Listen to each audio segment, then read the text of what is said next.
Welcome to this month's Music Community Sessions. I'm Ben Guyvers with the Music Partnerships team at Dolby based in Los Angeles. And in this month's session, I am super excited to be joined by two of my colleagues from the Music Partnerships team, Emma Brooks, who is the industry relations specialist and you all know and love. She's our master of the Dart tool and studio enablement and design wizard. She supports many of our resellers and partners out there in the field. She's super busy, but she will be joining us to share the latest music studio and best practices with you and answer your questions around room design, studio setup, tools, gear, whatever questions you have, hit us up. And I'm excited to bring in the newest member of our music partnerships team, Greg Stryke Chin, who has joined Dolby as Director of Creative Enablement. I'm sure many of you know and love him as well. He's a seasoned vet of the industry and an electronic musician. We're going to get into everything that's going on with Greg from his studio in Miami. So drop your questions for he and Emma into the questions box here, and we'll get into those shortly. Emma's going to go through many of the learning and studio resources that we usually share off the top of these sessions, and we'll add links to those that she mentions. But if you haven't yet, be sure to grab a download of the Dolby Atmos Renderer 5.1, which is available as a free trial at the Dolby Professional site and for purchase through the Avid Marketplace. In last month's music community session, Jordan Glasgow and Nick Reeves joined to talk about the new features in 5.1, including support for head tracking devices, which tracks the orientation of your head and allows you to interact inside the virtual room when you're binaurally monitoring with headphones. So this allows creators to get more inside the mix when creating Dolby Atmos content with headphones. And you can check out that session with Jordan and Nick at our community sessions page and YouTube channel. And that session also features a great chat with MPG award-winning mixer Dave Emery from his Battery Studios in London. So Dave is the one who mixed Maggie Rogers and won the Dolby Atmos Mix of the Year award. He's also done Ed Sheeran, Charlie XCX, Portugal the Man, and many more. So check that out at our YouTube channel as well. Be sure to grab the free Dolby PHRTF Beta Creator app to create your personalized rendering profile to use within the renderer. You can use the camera on your smartphone to capture the image, and then you load that into the renderer, and it's a uniquely tailored profile to your physiology and the way you listen. So that can improve localization and be a more comfortable way to monitor in headphones.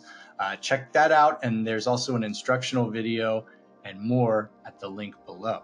Finally, wanted to give a quick shout out to Dolby's Jake Fields, who's on the UK music team. Jake's been creating some tutorial videos for mixing in Dolby Atmos using Logic Pro and Pro Tools. Both of those are available at our YouTube channel. Jake is a Dolby Atmos mix veteran who's been working for many years in the UK. And no doubt if you've been to Dolby's office in London, you've met Jake and the fantastic UK music team over there. So shout out to that entire team. They were also recently at Sonar 2023 in Barcelona, where Dolby partnered with Mercedes-Benz to showcase the Dolby Atmos car experience.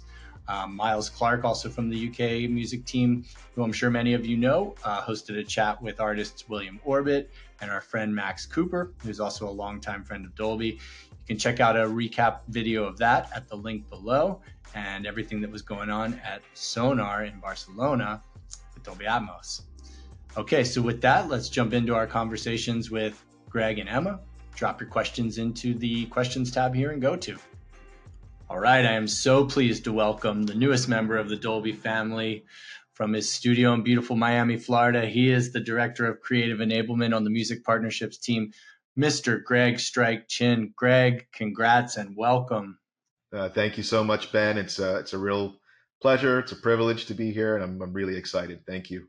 We are too, man. Thank you. And I think, most people who are in the industry or in the electronic music scene certainly know who you are. I mean, you're a fixture in both of those, but we'll definitely get into what's ahead and what you're looking forward to. But maybe you could share a little bit about your background and kind of how you got into music to start with. Sure, because I love talking about myself.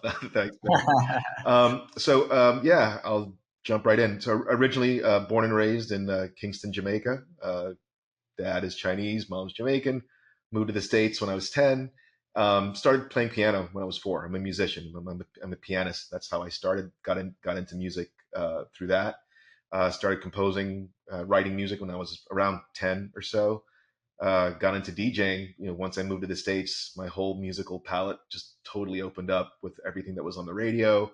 Got into bands like Joy Division, Depeche Mode, who happens to be my favorite band in the world, etc. And then started DJing as well. From there, just really got into synthesizers, drum machines, making music. And fast forward, just that became a really big part of my career. Um, you know, Professionally as an electronic musician, which I still do today. Been making music for a long time. I've always been really interested in the technical side of things, and that's kind of how I gravitated towards working on the more technical side of things. But I'm still a musician, still making music. I don't want to say every day, but as much as I possibly can, and still DJing every week. You're sitting in your studio, you're surrounded by gear there. Obviously, you're a musician and a producer, and you're based in Miami. What's special about the Miami area and the Miami music scene? Miami is so great. I mean, certainly coming from Jamaica, having the tropical climate, being close to the beach, being close to the water was super important to me, and I love having that. Musically, I mean, we've got such a really rich and diverse community here in Miami. So everything from, I mean, you name it. I mean, rock, hip hop, obviously electronic music. The Latin music community is really vibrant and great here. And the wonderful thing that I love about it is that everybody knows everybody else, and we're all very supportive of each other. Regardless of genre. I mean, you'll find me at any given night. You might find me at Tobacco Road watching a rock show, and then hop on over to a hip hop thing, and then of course I'm gonna be attending as many electronic events and DJing at those as possible. And there's just this great mixture of folks. I mean, it's great when you have you can show up at a techno after hours and find like Missy Elliott and Timbaland hanging out. So that kind of thing. It's just a really great community. It really is, man. The energy is like unmatched, and like the downtown scene that goes all weekend long. It's like there's such good vibes in there, and the people love the music so much. Obviously, the Winter Music Conference, when that's happening there, brings the community together, and it's such a great place for people to break new music and exchange ideas and come together. Sort of in that tribal dance floor way, which is awesome. So, coming from your previous position, obviously, Dolby and Avid are longtime partners and friends. You had quite the trajectory through your time there at Avid. What were some of like the key projects and the cool things that you worked on there that you're kind of bringing with you over here, the knowledge that you gained there? Yeah, I mean, working at Avid, working with the team at Avid was, really I grew up there.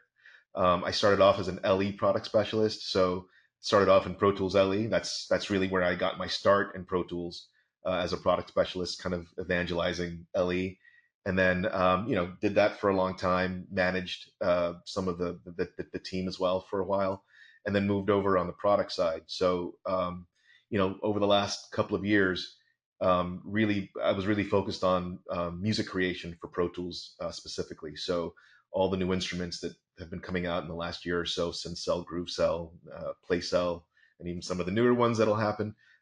Those were all, with me and my team at the time, we all kind of visioned those and brought those to life. We've just made, or Avid had just made an announcement yesterday of a new project, which is the kind of like final big one that I'm working on, which I'm really happy to see coming out pretty soon. So yeah, I mean, really, my focus has been music creation as a director for that, and I'm bringing all of that, over here as well. I think the idea of, taking the whole idea of creating in Atmos is certainly a big one, and I love the idea of that. Certainly as a musician and working with the team on that, I think is going to be really amazing as well. Yeah, and you've seen the evolution of Dolby Atmos with Avid as a partner, really from the beginning of the integration there, which it was really one of the first workstations to support Atmos. And the feedback that we get from the creative community on how to iterate on those tools is really key. And I think, your experience as a musician, as a product specialist, being able to get under the hood, but looking at it from the lens of a musician, the lens of a creator is really something special. And I think will certainly be a benefit and an asset in the field as you engage with more studios and musicians and artists. I think, creating an Atmos is like one of the most exciting things that's happening. And you've really seen the evolution of Atmos over the years, right? And it's exciting to think about where it's going now. What do you see as some of like the initial exciting pieces for you getting into the position, and what will kind of be your focus as you start? I think the main thing for me is really, getting to know. I mean, I'm sure I know a lot of the folks in the community. Coming from Avid, there are a lot of very familiar faces, but some new faces as well. And really, just getting the opportunity to build relationships and get to know folks. I'm going to be listening a ton and really hearing, what users have to say, what we're looking for. I think the interesting thing for me as well is that I'm on this journey as well. Even though I've been following Atmos, I mean, almost literally from day one, as an artist, as a musician, and now being on the Dolby side, I'm really digging as even deeper than I had previously, and I'm really excited. And being on this journey, I want the community to know and everyone to know that I'm right there with them. That this is something we're doing it together. Yeah, I think that's exciting and a key piece of it too. And one of the things that you'll be doing is developing and maintaining relationships within the creative community, right? So that's the, label partners and organizations and manufacturers and all of that. And coming from a perspective of like seeking to understand and learning about what's going on in their world while bringing your expertise to it, I think will be a great way to like grow together with the community, which is what we do. When it comes to providing like a high touch sort of expertise to the community and studios, what's your mindset kind of going into it? I mean, you talked about it a little bit, but you know, seeking to understand, being one with them, learning together with them. What else are you kind of bringing that you feel like is an opportunity for Dolby maybe? Yeah, I think the main thing is really enablement, making sure that everyone understands. I mean, this is there's a lot in the ecosystem, right? And there's a lot to kind of understand, and it can be, if you're an expert, awesome. There's still a lot to kind of take in from those users and that community. But for those who are really kind of thinking about it and just kind of getting started on that journey, I'm sure it can feel pretty overwhelming. I've seen that, and I understand that, and I understand it intimately as well. And I think one of the things I just really want to make sure is that everyone, whoever we're connecting with, whoever we're talking to, that they feel enabled, that they know that they can find all the resources. I mean, when we think about it, there's a lot. It's not just coming from the creative aspect. It's all the way down to the consumer. It's thinking about new workflows and how am I going to be able to use this in my everyday and kind of make this something that's meaningful.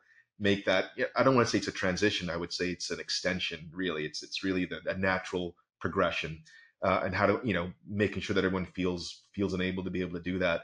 When you think about being in the studio, whether someone's mixing binaurally and trying that for the first time, or getting into their first actual Dolby Atmos setup with speakers and the renderer, and thinking about all of that, just making sure that everyone feels enabled and know what they're able to do. We think about things like translation. So I know that one of the things I always do when I mix something down is I go to Studio B. I go to my car. And now the idea of being able to as Dolby as we're onboarding new manufacturers, new car manufacturers, and that's going to continue expanding.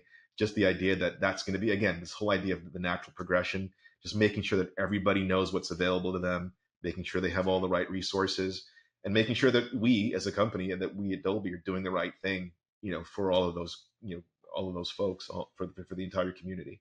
And I want to be able to help facilitate that, along with this amazing team. By the way, I'm so stoked to be on this team. It's just really amazing. I mean, everyone has just been amazing.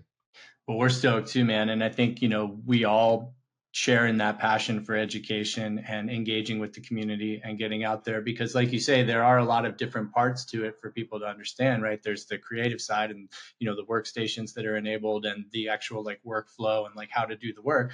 But then there's this whole more vast ecosystem of what does that mean for a studio, what does that mean for a distributor, what does that mean for a label, how does that get out to the 2.5 billion plus devices, what which of the 17 plus services are enabled, and 8 plus automobile manufacturers that have been announced, like you're saying. The ability to integrate and talk to and engage with the creative community out there in the world is something that we take so much pride and passion in doing, because not only is it a great way to share the information that we have, it's a great way to get back a ton of information and share what's happening in the community, and share that back to our developers and our engineers as well. So I think being based in Miami, you've got a great opportunity to engage with the community there, but we're going to also see you out and about on the road as Absolutely. well, right? Yep, absolutely. I'll be racking up miles, and I'll be visiting a lot of facilities, a lot of folks, a lot of labels, studios, and I'm just really looking forward to all of that.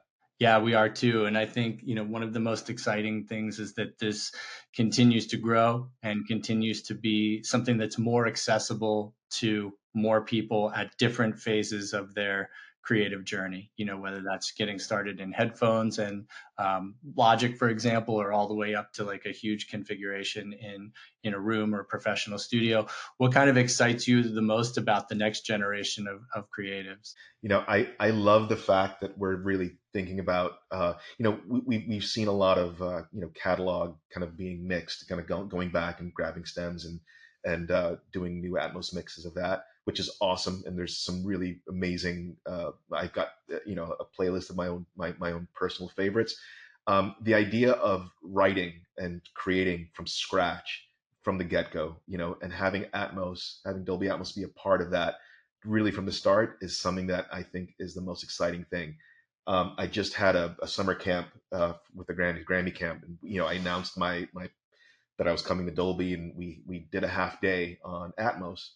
And I mean, the questions that these young creators, these young kids were bringing in, they were ready, like immediately ready to jump in. And I kind of got them set up. I showed them some of the resources and some of the ideas that they were coming up with, because they're kind of fresh and new, and they're not necessarily kind of held back by some of the some of the previous practices in terms of compression and things like that. I mean, they know these things, but the way they're approaching this is I took a lot from that, which is create, just go and do it. I mean, the objects are available. If I'm now starting a new album and I'm thinking about, as I'm writing, these pieces are going to be beds, and then I definitely want, and it's actually affecting in a positive way how I'm writing.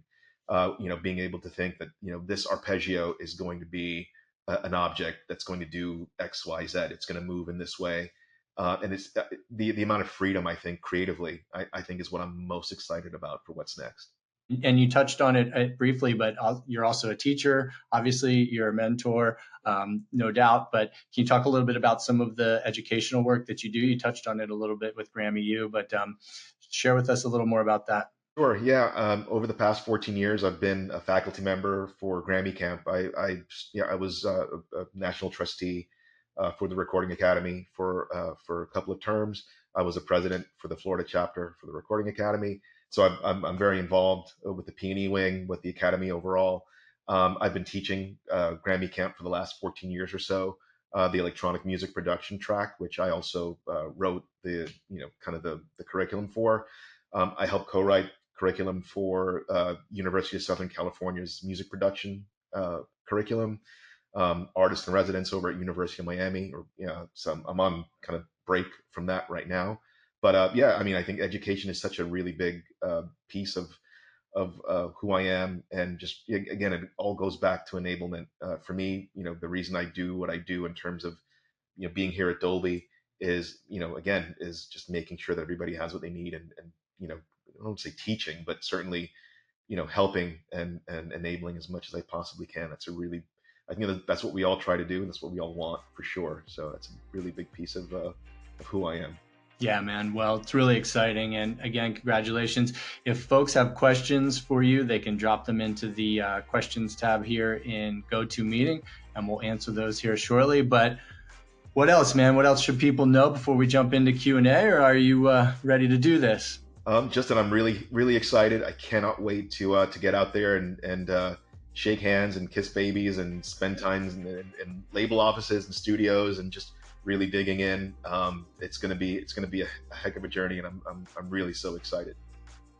Very pleased to be joined now by Emma Brooks, Music Industry Enablement Specialist with the Music Partnerships team at Dolby, based here in Los Angeles. Emma, welcome. Thank you. Thank you for having me. Absolutely. Well, you are well known within the Atmos creative community, but if you could just share a little bit about yourself and the great work you do at Dolby, supporting studios and mixers out in the field. Sure. Yeah. Hi, everyone. My name is Emma Brooks. I am responsible for studio enablement on the music partnerships team. So I work very closely with mixers, engineers, studios, as well as our professional reseller and integrator partners, all in support of Dolby Atmos music, workflows, and best practices. So if I'm a mixer or a studio and I'm looking to enable my room, what support do you offer, does Dolby offer to me? That's a great question. So if you're interested in enabling your space and would like to receive specific guidance on best practices as well as feedback on your plans from our studio teams, we invite you to submit the music studio onboarding form. The team in your region will then reach out with resources and guidance on your project and are always happy to review drawings, plans, any information that you might have to ensure that you are set up for success. Awesome. Well, the Atmos studio scene has really exploded over the past couple of years, and you've seen it happen firsthand, and you've absolutely been instrumental in helping so many of those studios get up and going. A lot of that happens through the studio onboarding process and the form that's out there. How does that process actually work? What are the steps? The onboarding process begins by submitting the Music Studio onboarding form, which will ask you for your room dimensions, any photos, floor plans, any information you have on your usable space, as well as your hardware and speaker preferences. The more information you can provide in the form, the better. From there, our team will reach out and advise on best practices. We're always happy to review plans at any stage of your project, whether you've just started thinking about Dolby Atmos and are curious about enabling, or you've already installed a speaker system. But we do recommend submitting as early as possible to ensure that you're meeting best practices at every stage. Yeah, so you see a lot of them across a lot of different configurations, a lot of different setups, a lot of different gear choices. And so you're able to provide some recommendations based on what it is that they'd like to achieve and help fit Atmos into their system and into their studios. I know you focus a lot of your time on helping studios and mixers understand how to achieve best results and ensure translation with a tool called the DART. How does that work? What does it stand for? And is there anything I should keep in mind when I think about the DART or receive back my diagram? Yeah, so the DART, or the Dolby Audio Room Design Tool, almost as much of a mouthful as PHRTF, is an interactive Microsoft Excel tool which allows the user to input layout dimensions and speaker model details to help determine the ideal Dolby Atmos system for your specific space. A couple of important things to keep in mind. Number one, the DART in its current iteration uses speaker layout dimensions rather than your full room dimensions. So we're only accounting for the speaker field rather than the wall-to-wall measurements. This means that the placement calculations in the DART on the X, Y, and Z axis are going to be measured from the speaker baffles themselves. It's also important to know that the DART features a music mode, which can be triggered with the big orange music button on the main equipment entry sheet. And this will automatically apply our best practices for music rooms to ensure that you are set up for successful mixing and monitoring. If I did follow best practices and I wanted to have my studio listed on the professional site at the studio's listing, what are the requirements to do that, to be listed on the website? And how do I get the plaque? Good question. In order to be included in that list of Dolby Atmos music studios on Dolby.com, we ask that studios follow our best practices. So this includes a few things: having a minimum 714 layout, with 914 and 916 being more the standard reference design for music rooms. Keeping the speaker layout dimensions larger than our minimum recommendation, which is 11.5 feet or 3.5 meters long, 10 feet or about 3 meters wide, and then 8 feet or 2.4 meters high, as well as being capable of the best practices for SPL. So for commercial studios, we recommend being able to monitor at 85 dB SPL at listening position from each speaker with 20 dB of headroom. Not asking that anyone mix at that level, but it's about having the capability and the space to be able to monitor. And then for smaller private mix rooms, being able to monitor at 82 dB SPL from each speaker with that 20 dB of headroom. Other considerations, ensuring that each speaker is capable of the recommended frequency response, employee based management, calibration. All these concepts are outlined in our best practices for music rooms document, which is available on professional.dolby.com.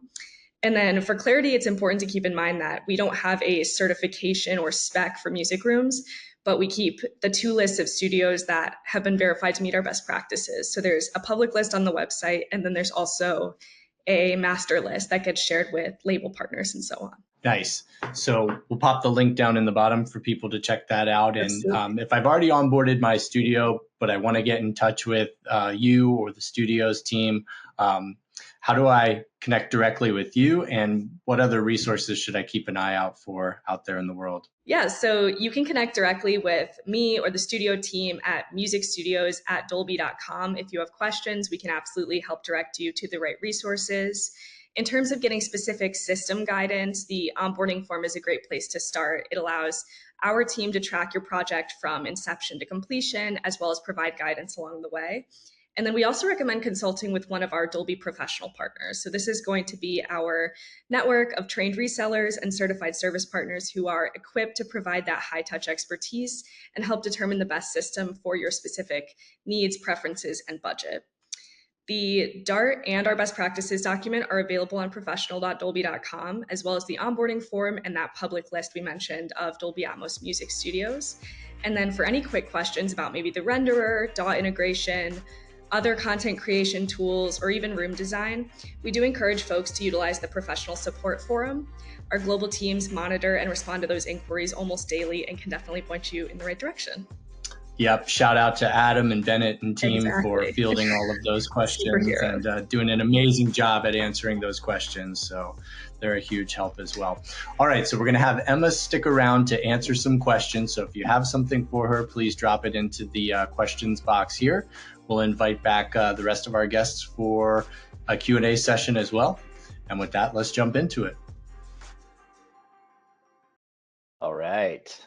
Welcome back to my guests, and thank you for all of that amazing information, both of you. Got a lot of questions and a lot of shout outs for you both. So right now on the screen, folks can zap that QR code and grab a 90-day trial of the renderer version 5.1. And with that, we will jump into some questions. I'll give you a couple of heads up. Gregory Ives says, hi, Emma. And we've got Eric Horseman saying, Greg is the best. We've got a shout out from James Douglas saying thank you to the team at Dolby for always supporting the community. So thank you all for those fantastic comments. All right, Greg, we're going to go to you first. Our friend Shrijesh asks a question about translation across different devices and services. Could there be a definitive uniformity in the various implementation across different players? Yeah, it's a great question. Thanks for that. You know, it really boils down to the devices and everything we're using. Everything, just as in, you know, if you're mixing stereo or mono, all of your speakers or headphones or whatever, you know, whatever the devices you're utilizing, everything has its own unique sound and tonality. So to be able to try and aggregate that into something that's uniform across the board is kind of I'm not going to say an impossibility, but certainly something that, you know, we need to kind of think in terms of Atmos and mixing immersively or delivering stuff immersively. The same kinds of things apply when it comes to thinking about the tools we're using, the devices we're using for playback or even ingest. It's kind of an interesting one to think about, and certainly we, you know, at Dolby we think about, you know, how we can kind of do our very best to aggregate all of that, but you really do want to take into consideration the fact that every device has its own unique footprint. You know, there are decisions that have to be made in terms of fidelity. You know, science obviously takes center stage when it comes to how we kind of, you know, put this all together. But I think in terms of answering the question, I think we're really thinking about the devices themselves. Each device has its own unique sound and footprint. Yep, thanks. Sometimes it's down to physics, right? All right, Emma, one for you from Sharthak asking a question about delivery specs. What should the standard loudness be for distribution? Sure. So the individual Dolby Atmos music tracks should not exceed an integrated loudness of -18 LKFS. And that should be measured using a 5.1 channel re-render with the same trim and downmix controls that you're going to be using for the final delivery. And then the true peak level for all deliverables should not exceed -1 dB true peak for the Dolby Atmos loudness measurement.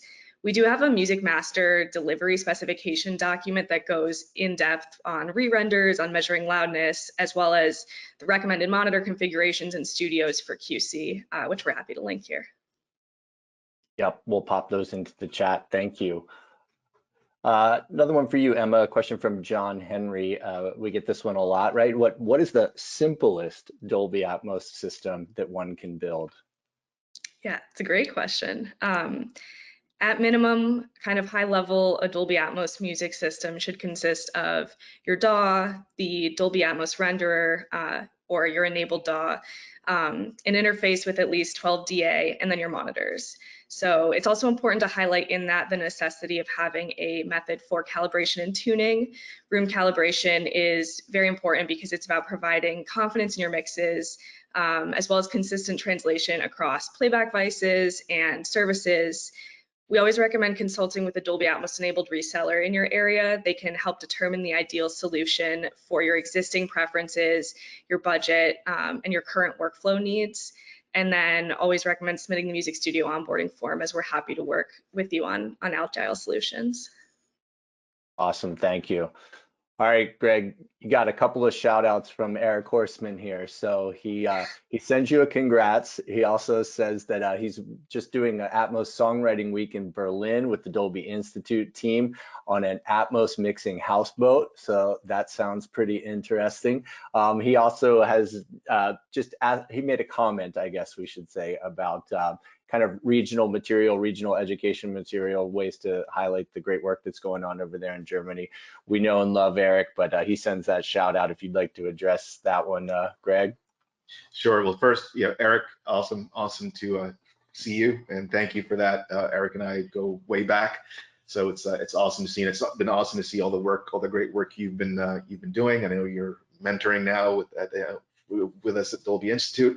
So in terms of you were asking about regional content and all that. There's a lot going on. We certainly agree that more is always better. We want everyone enabled. We want everybody to be able to feel a part of this the whole thing and be educated and be enabled. So yes, more always better.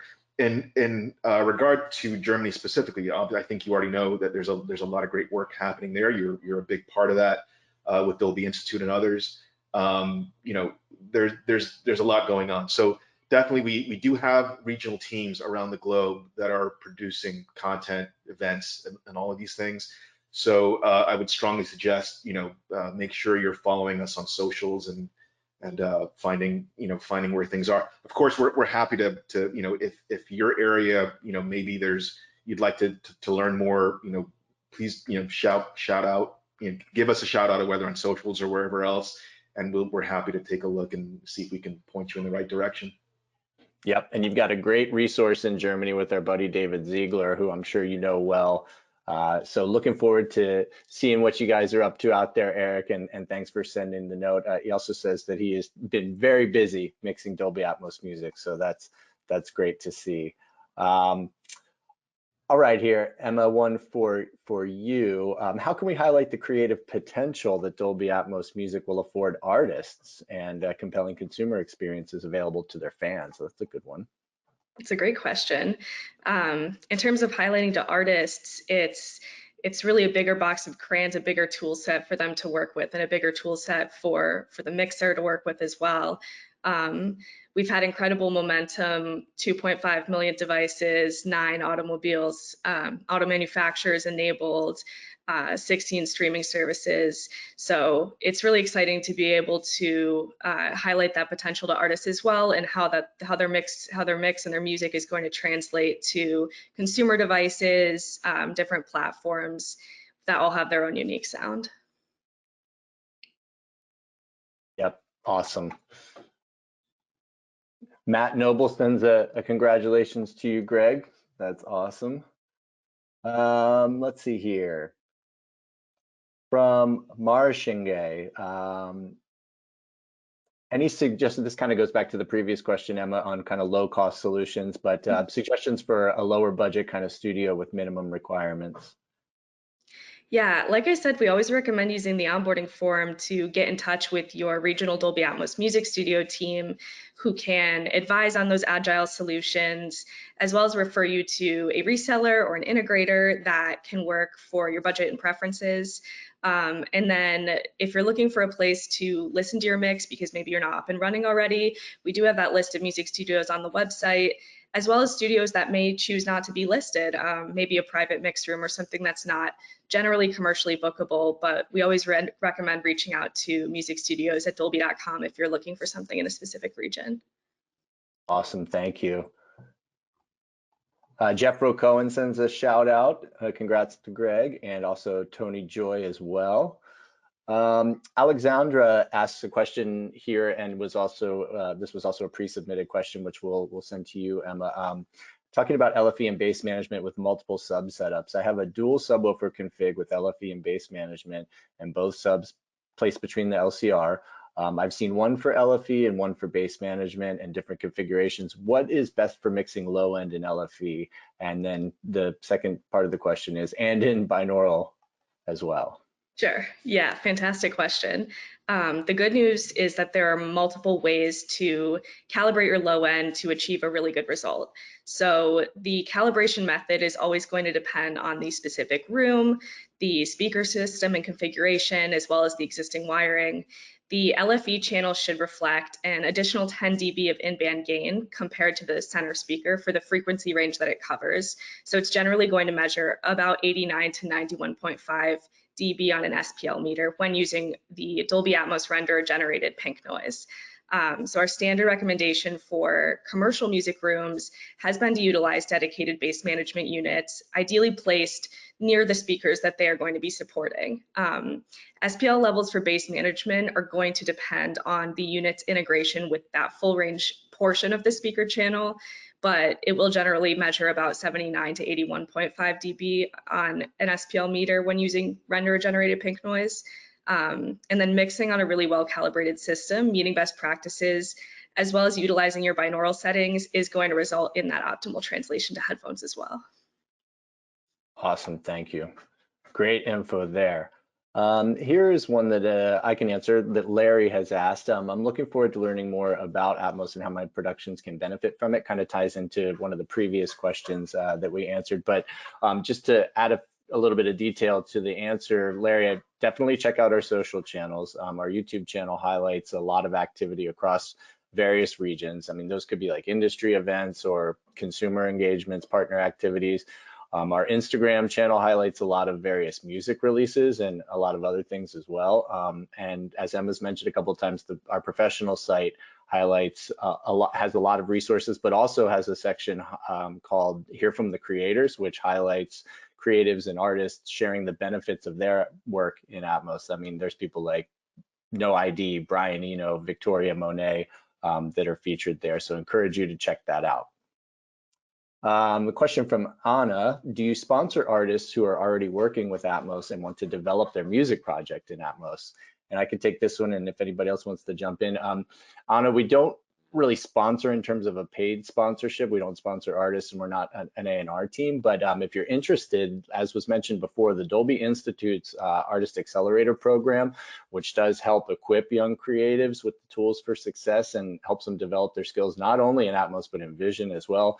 Encourage you to check that out at dolby.com/institute. And there are also some really exciting partner programs out there in the world, such as Tidal Rising and Derek Ali's Engineers Program, which has a full set of resources, comprehensive resources for artists that want to develop their music career.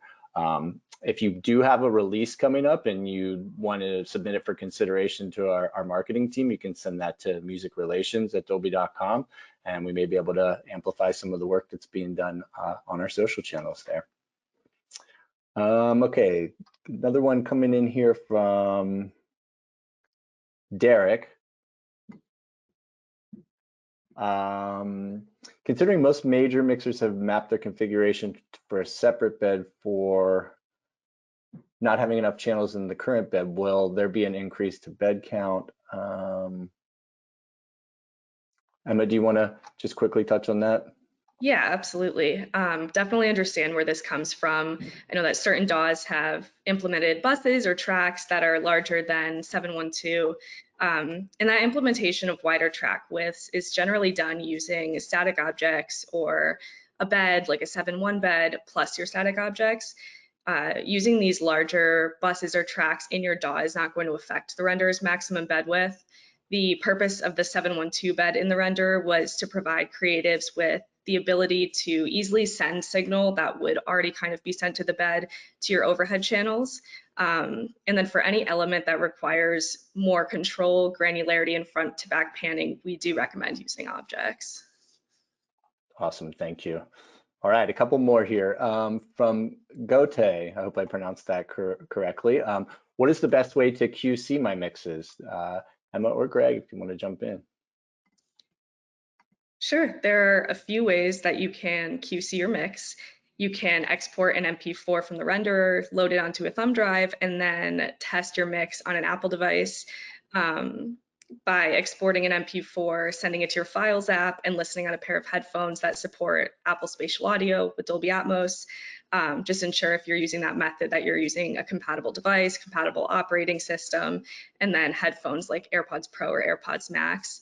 We always recommend QCing with a few different methods to ensure that you have a really solid understanding of the way that your mix is going to translate, because as Ben mentioned before, each device and each platform is going to have sort of a unique sound and flavor. Awesome, thank you. Here's one for you, Greg, from Da. What is the trend of including wide channels in music mixes? Da also states that they really enjoy the use of wide. Yeah, so I think, you know, when it comes to wide channels, they're available, and I think the idea of transitioning or, you know, progressing from or expanding from a stereo field to a fully immersive field and really kind of utilizing those wide channels, a lot of questions come up in terms of best practices, you know, how compression plays into translating and stuff like that. And I think the main thing, and I'm gonna say this from a more of an artist perspective and someone who's, you know, on this journey, like I said earlier, along with everyone else, is experimenting. So really utilizing those channels and experimenting, and then just testing translation. You know, Emma just kind of talked about a couple of different ways to QC, and then, you know, taking little pieces of a song that I'm working on, bouncing it, you know, getting the MP4, and then, you know, testing that on a device and seeing how that translates. And then kind of going back and tweaking as need be. It might take a little bit more time right now, because I think we're all very much, especially those of us who are a little bit newer, in that phase of figuring out where things are. And it's a much bigger space to kind of contend with. But I think along with that bigger space comes a lot more opportunity. So I think if we just take the time to just kind of experiment and test translation, I think that will really end up being what defines what you end up doing with those wide channels. Yep, and sometimes it's down to what works best for the song in that moment, using the space that's available. Yep, I think that's great from an artist perspective as well. Emma, a couple for you from Graham, talking about educational facilities, and specifically who at Dolby would be focused on supporting educational facilities with Atmos education delivery? Great question. It's a bit of a group effort. We, being the studio enablement team, are always happy to provide guidance on best practices, whether it's a commercial studio, a private room, an educational facility. And we're always incredibly excited to see educational institutions enabling for Dolby Atmos content creation. We also have a phenomenal team and initiative called the Dolby Institute. Happy to link to that website as well. Who can provide more high-touch support and provide information about the sort of educational partnership opportunities that Dolby offers. Yep, and hopefully that answers the second part of your question, Graham, in terms of educational enablement for educational partners, or excuse me, enablement for educational partners. Check out dolby.com/institute. They are fantastic. Shout out to John, Amanda, and Glenn, and that entire team, Brandon as well. All right, well, with that, we will bring our session to a close. I would like to thank Emma, and Greg so much for their time and participation in this session. For the questions that we didn't get to, we'll certainly take a look at those and respond to you privately. Thank you all for joining the session today. And with that, we will end. Thank you, Ben. Cheers. Thank you. Cheers.